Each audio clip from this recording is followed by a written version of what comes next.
They told me boys don't cry or play with Barbies. So my whole life I've tried my hardest to be the man that they wanted me to be. To Heal With You Two, The Celestial Fall. The last episode of the series for Season 2, Chapter 24, Falling Back to Place. Clack, clack, clack. Shoyo paused in his footsteps and the sound stopped as well. He sighed loudly, hoping the other one would catch on that he wanted to be alone. Shoyo stepped once. Click. And another. Click. He ran off sprinting and footsteps from behind weren't that far off. What are they doing? Don't mind them. I gave your mom a chase too. Brings back memories, doesn't it? Shoyo, stop maybe? The three turned to Akane and found Shoyo hiding behind her, pushing her to face Kei whenever he tried to get around her. Mama, stop him! I just want to talk. He's being creepy. I don't think he is, Auntie. Mama! Boys! The two stopped and turned to Kyoko. She was smiling sweetly at them, yet it didn't reach her ears. Faster than they could even register, Akane was taken and Shoyo was thrown at Kei. I appreciate you two not giving Akane a hard time. She smiled at Akane, then stepped away from the two of them. It took Shoyo a second to realize Kei was gripping his wrist. He kicked Kei's shin and ran away. I won't be caught so easily. Then zoomed past their family, who sighed at their hopelessness. Knock it off and eat your dinner. Kei, don't chase in the house, please. Fine. Let me be, creep. I said we'll talk. In your dreams. Shoyo ignored him for the rest of his dinner. He'd forgive him easy if he didn't. Screw Tsukihina and his spout. Mom, I'm sleeping now. Tell that to smart ass. Auntie, tell your son he needs to face his problems. Tell the blonde guy who can't see without his glasses that I might accidentally smash said glasses if he doesn't let up. Please? Auntie, I am sorry you're seated beside idiot who likes running away like a coward. Mom, please tell the asshole across me that I am sleeping. Auntie, oh God, shut up! Shoyo, go ahead and sleep. Can Kei sleep with you? The withdrawal symptoms from each other are making you both exhausting. Shoyo glared at Kei and stood up, mumbling a small yes before stomping away. I do hope you practice safe sex. Kei spit out the water he was drinking and wheezed for air. I'm not fucking him here. You never know. They kinda conceived me here, and me in Tenma also, you know. We're not even together yet. You're all dirty-minded. Like you aren't, Kei? Kei opened his mouth to refute, then realized that he was actually also a pervert. He flushed red and excused himself, laughter following his sleeve. Ugh. He trudged the halls and caught the full moon's soft light shining down on him. He continued walking but paused when he saw a familiar silhouette by the beach. It's a waste to sleep when the moon's full anyway. He jumped over the fence and made his way to Shoyo. Kei stopped just behind him, admiring the color of his hair and listening to the breeze that carried Shoyo's hums. Dawning of spring. Shoyo stopped humming and looked at him over his shoulder. I didn't think you'd find me here. Your pointy hair gave it away. Not gonna join me?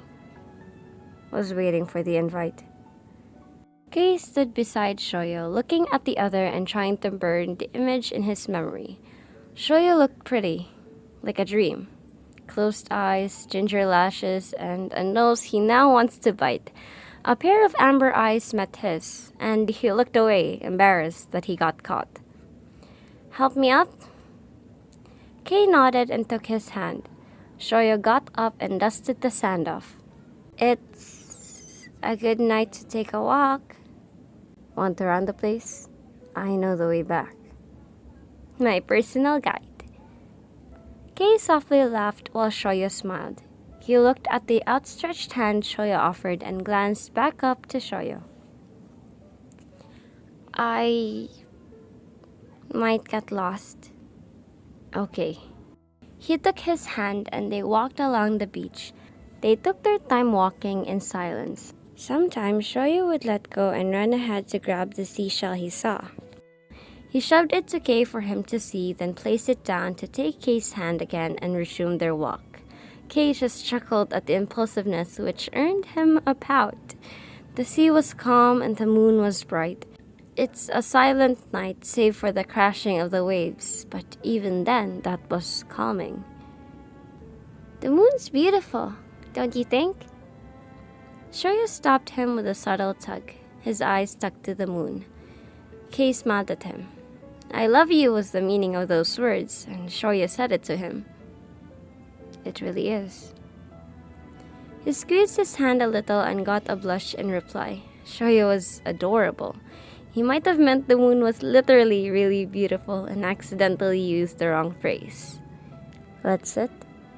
Sure. They sat on the sand and felt the breeze on their face until Shoyo fell back to lay down and Kay just looked at him.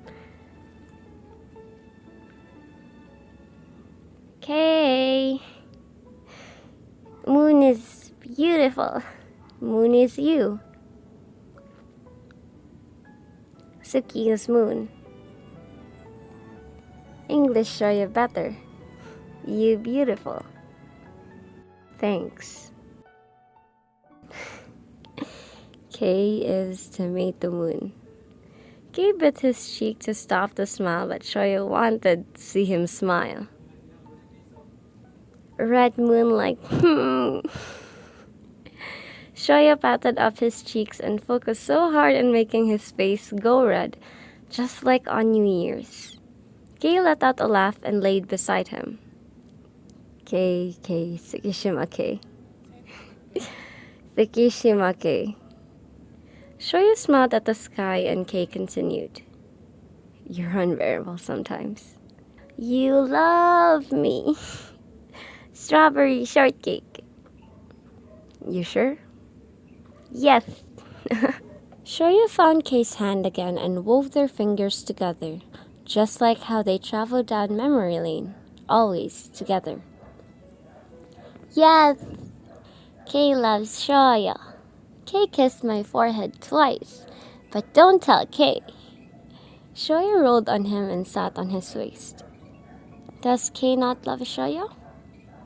Kay said I'm his shrimpy. Shoyo smiled down cheekily at him and Kay's heart skipped a beat, happy he has those directed at him again. Kay does not love me. Or Shoyo is sad. Friend does not love Shoyo. Friend. Kay squeezed his waist and shot him a look. Maybe Kay likes Shoyo too much. Yay! Kay loves Shoyo. They both laughed at how stupid they seemed. Shoyo fell forward on his chest and Kay vaguely remembers this happening on New Year's as well.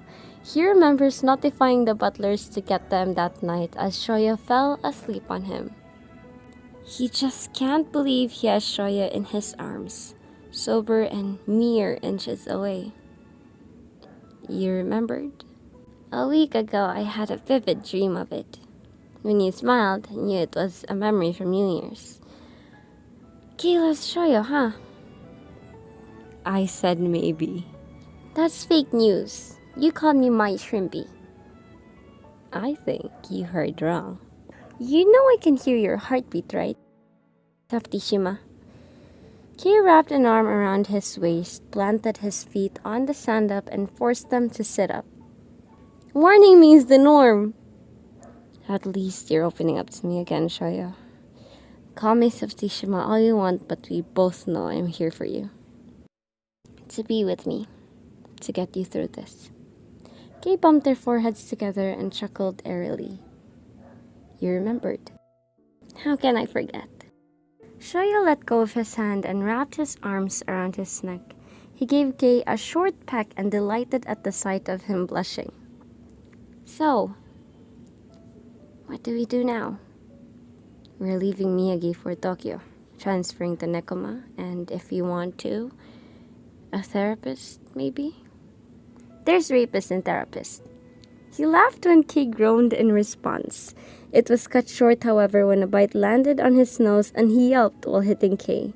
Kay laughed at him but drew circles on his waist as he settled down. That's a good one, but I need a serious answer, Shoyo. He pouted and worried his lower lip between his teeth. Kay stopped him by running his finger along the outline of his lip. Don't hurt yourself. Shoyo snorted. A little too late for that, don't you think? I mean, don't hurt yourself more. You already did that. Kay groaned in exhaustion over Shoyo's teasing and redirections. He rested his forehead on the shortest shoulder and shut up when Shoyo played with his hair. Seriously though, a kiss for every answer? Can I pay for it later? My throat's parched. I'm not kissing you like that. I mean pecks. Kay took advantage of Shoyo's open mouth to smash their lips together and run his tongue across Shoyo's palate. He pulled back immediately to take in Shoyo's taken aback expression that soon morphed into a blush after a gasp and full body shiver. You can't do that. Why not? You... questions? That should be enough for advance payment, right? I can't believe you flirt like this and Yamaguchi left you for Kageyama. Kay glared at him and Shoyo shrugged. A hand grabbed his chin and lips met his. A sharp pain bloomed at his lip, making Shoyo hiss. You have a lot of nerve, bringing their names up. Shoyo grinned and hooked his chin over Kay's shoulder. Kay sighed and slowly got up, walking them back to the villa. We're going back already? You weren't going to let me kiss later, and again, my throat is parched. Boo. Yes, my bad. Shoyo pouted on the way back. It was too quiet for his liking, and he was getting too comfortable in Kay's arms. Nah, remember when I talked about killing myself on that rooftop? Kay was silent for a few seconds before humming to let him carry on with his point. He felt that Shoyo needed a listener for this. Would you be happy if I went to see a therapist? Impulsively, that is. Yes. Shoyo, that's a huge step already. I'm proud of you. Shoyo hugged him tighter and whispered his thanks.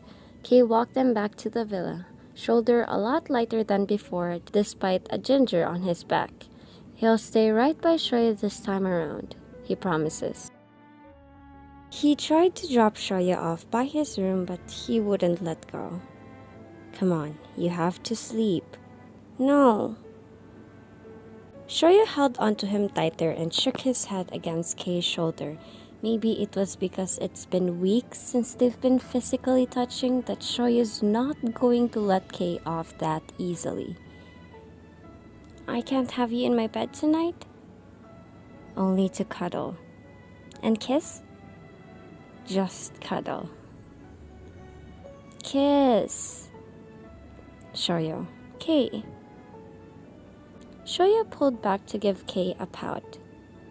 He smiled when Kay sighed and walked into his room, shutting the door with his foot. Ground rules, no fucking. The fuck? That came out of nowhere. We're 16, Shoyo. We're supposed to be horny. But still, we're just gonna kiss. We'll see about that. Nope. No. Just kissing. Good. Just kissing. Shoyo pulled off of him and went to tidy his covers, flitting around the bed to flip the covers over. Looking for something? I had a stash under the bed, but housekeeping probably got it. Check the drawers. But really, Shoyo? Food? I need my snacks, and I had strawberries sent here from your aniki. Probably knew I was gonna stay the night. Kay went to the edge of the bed and fell back on it. He was so drained today, running around to catch Shoyo and then getting kisses late at night. Speaking of kisses, you kissed me without asking me out. My honor has been tarnished. My, you're just a one-night stand. How dare thee talk about honor? Sad. Get up, take a bath, and change. You have sand on you. Help me up? Shoyo snorted and helped him up anyway. He pushed Kay towards the bathroom with a pair of pajamas and a new set of boxers. It didn't take Kay long to come out dressed in the comfiest looking pajamas, having a soft air around him like he was just about to float. Shoyo made quick with his shower and brought out the hair blower to dry his hair. When he finished, he went back to the bedroom with a blower in hand to dry Kay's short hair. Kay, your hair is wet. Sleepy. Just come down between my legs so I can dry it for you. Kay did as he said, sitting in between his legs and hands finding his thighs. What are you doing? Filling you up. Pervert? Never said I wasn't. Shoyo rolled his eyes and got to drying his hair. The stable murmur of the blower filled the room and silence followed after a few minutes. Hello there. Kay blinked slowly at him. Hi, Kay. Can't believe I have you back. Kay kissed him softly, almost as if savoring Shoyo. His hands wandered to Shoyo's waist and found themselves under his shirt. Stop. Why not? No fucking. Right. Kay just went back to sleepily kissing Shoyo, happy to pepper short kisses around his face. I really need that label soon, though. Best friend THWY kiss. I'm gonna suffocate you. Don't worry, I'll court you no problem. Kay patted his hair and gave him one last kiss before promptly passing out. Cute. Shoyo gave him a kiss on the lips and cuddled in closer to Kay. And oh my god, to heal with you 3 soon? Like in the next year or 2 years? I'm not sure. Guys, I'm so sorry. It's so funny and adorable. Oh my, this is so long. I can't believe that the series is actually ending. Jesus Christ.